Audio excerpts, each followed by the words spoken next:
Echoes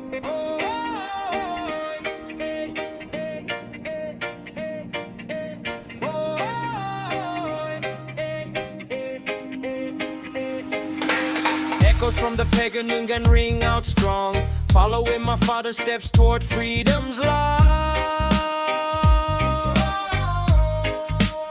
My father's feet berjuang tanah Papua, every step filled with tekad for freedom stand. From hutan belantara to the peak so tall, he fights for tanah yang jadi bagian diri. His face bears bekas perjuangan and strife, yet he stands firm through every badai in life. He says kita punya hak untuk merdeka, this land is ours, bukan siapapun lagi. Ayahku juang for Papua's freedom too.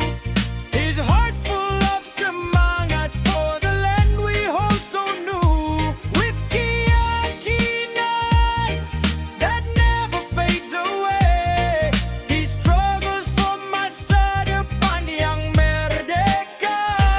Our beloved tanah air dear and bright, we'll guard its merdeka with all our might.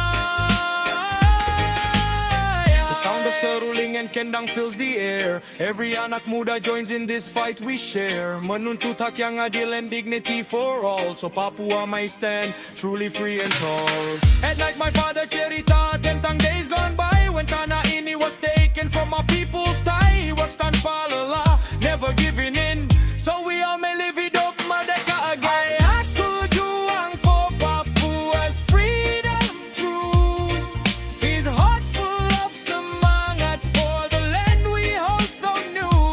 With keyakinan that never fades away, he struggles for masa depan yang merdeka.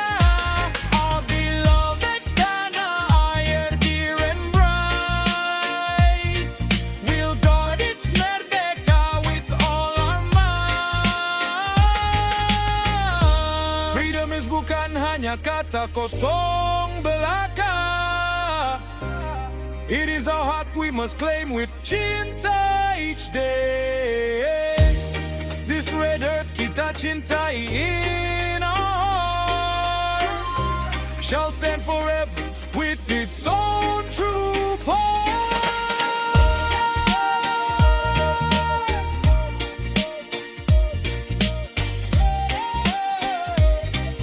The echo of our semangat rings through